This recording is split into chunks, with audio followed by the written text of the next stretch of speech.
A very good morning, guys. The biggest expiry of the half year was supposed to lock this market onto a single number, 24,000. Every desk in the country was watching it. Instead, the index walked up, touched it, lost it, drifted away, and here's the strange part. While everyone stared at a red screen, most of the market quietly went up. A red headline sitting on the top of a green market. That was yesterday's puzzle. This is Tanmay H. You are listening to episode 71. Let's go. Start starting outside because the world set the mood overnight. Overnight, the US closed higher and technology led yesterday. The Nasdaq jumped 1.5%, the S&P added 0.8%.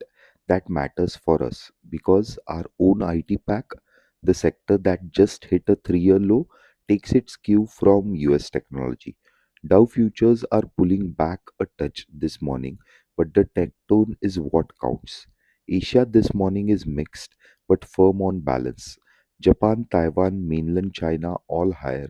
Only Korea is in red. Crude is still calm. Brent near $73.5, WTI close to $70. The US Iran agreed to halt and talk this week. And even though Iran spent Tuesday morning accusing the US of breaking the ceasefire, the oil prices hasn't panicked. For an importer like India, crude in the low 70s is quite a tailwind. It keeps fuel cheap and the rupee steadier. The rupee is sitting close to 94 and two thirds. Gold has slipped back just under $4,000, the panic bid of the boy. And here's the setup that defines today, guys. Gift Nifty is trading just right at 24,000, about 140 points above Tuesday's cash close. That points to a gap up open that puts us straight back at the level that broke. So today isn't really about whether 24,000 is resistance, about whether a US tech tailwind behind us we can reclaim it or not. The money and who has positioned how. Now that the part matters, who is actually moving the money? Though the back of half of June, one pattern held every single day. FIs were sellers selling shares and leaning defensive in the derivative markets, paying up for the downside protection rather than betting on a bounce. And every day, our own domestic institutions stood underneath and bought it. 3 sessions in a row, the domestic desk absorbed everything the foreigners threw at them. The domestic buying is the reason this market kept drifting instead of falling. The everyday crowd, meanwhile, is on the exposed side. Long the index, betting it sit still when the giants are cautious and the crowd is relaxed. You respect the giants. So Tuesday's official numbers settle in the order that matters. The pros desk flipped to net long futures and now hold options on both wings. So they are long volatility, they want direction. They have positioned for a move, they are leaning up. The FI desk pressed their index short deep, deeper to 256,000 contracts net short and sold another 2,500 crore of stocks as well. And our domestic institutions absorbed and bought almost 6,842 crore, the biggest single day bid of this whole run. FIs leaning down, pros leaning up, the crowd long and exposed in between. And here is what Tuesday actually means. The Nifty closed yesterday at 23,865, down 80 points, about a third of a percent. The Sensex lost 250 points to 76,478. Read just those two numbers and you would think it was soft, sleepy down day. But look one layer deeper and the story flips. On the same day, roughly 2,250 stocks went up and only 1,800 went down. The mid-sized company index rose. The small small cap rose full 1%.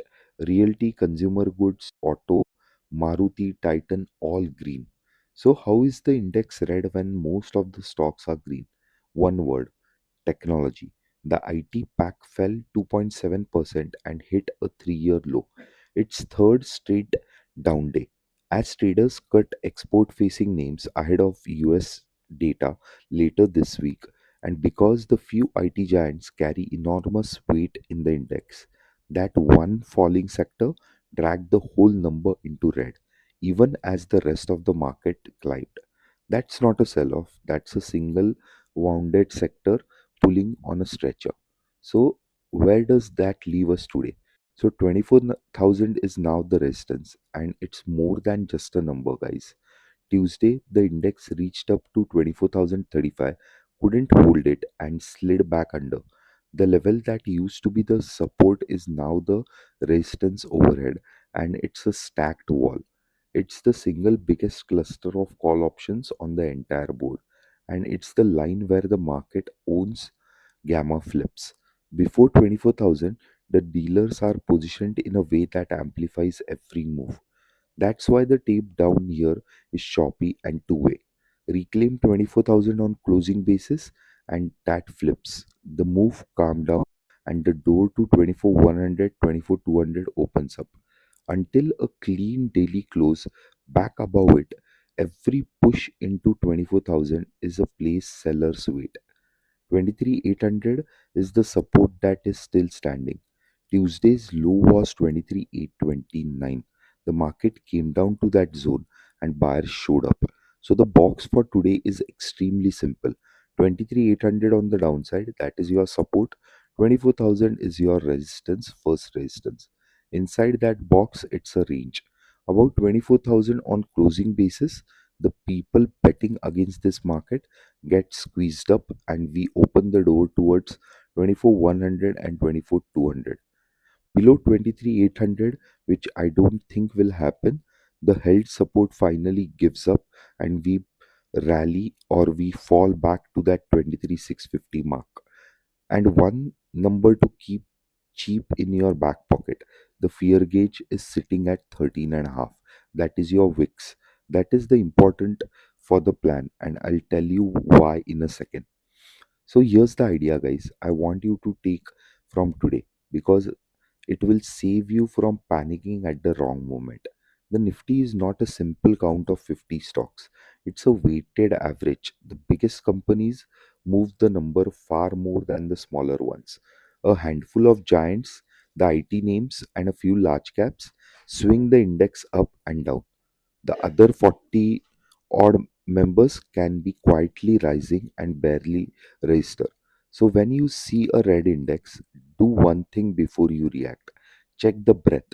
Ask for how many stocks went up versus down.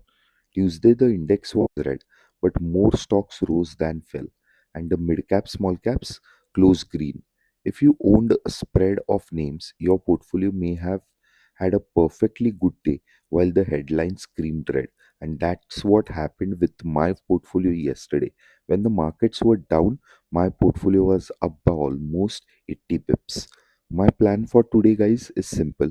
This is day one of July series, the morning after the heaviest expiry of half year, and there's no Nifty expiry today.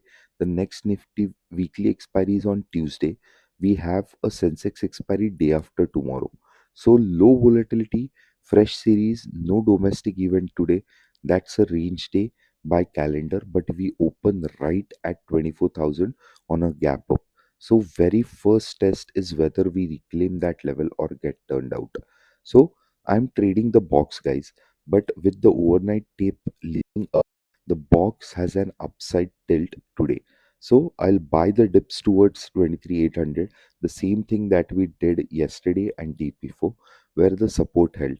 And I respect 24,000 as a resistance, and I expect the markets to go above it in the first half and later close just around it, that level. But watch IT closely, guys. The US tech rally overnight gives our beaten down IT pack a reason to bounce. And if IT stabilizes, the index can climb back and retest 24,000 easily from below. A clean close about 24,000 flips the whole character, and we could go in a trending move. That's when the people short this market and get squeezed. I'm not aggressively bearish while the breadth underneath is green. The damage is concentrated in IT, not spread across the market. And because the fear gauge is cheap and the real catalyst, US job data lands Thursday, I'll rather own a little protection than sell it. When volatility is this low and an event is in 2 days out, the cheap options is the smart option. My systematic read into the new series is cautious on the index itself but constructive underneath. I'm going long on equity, whereas I'm selling some monthly futures as well. So Thursday is the test, guys. Sensex weekly expiry and the US job reports lands the same day. That decides whether IT stops falling or makes a new low, and whether 24,000 is resistance or the support it becomes, or we are getting turned away at it. So that was your edge, guys, for today. If this added value, share it with one trader friend who needs it right now. Subscribe on Apple Podcast, Spotify, or stream it live on rupeecase.com. I'm building Rupeecase India's systematic investing terminal where you can create systematic portfolios for long only. Link is present in the show notes. You just got earlier, guys. See you all once again tomorrow.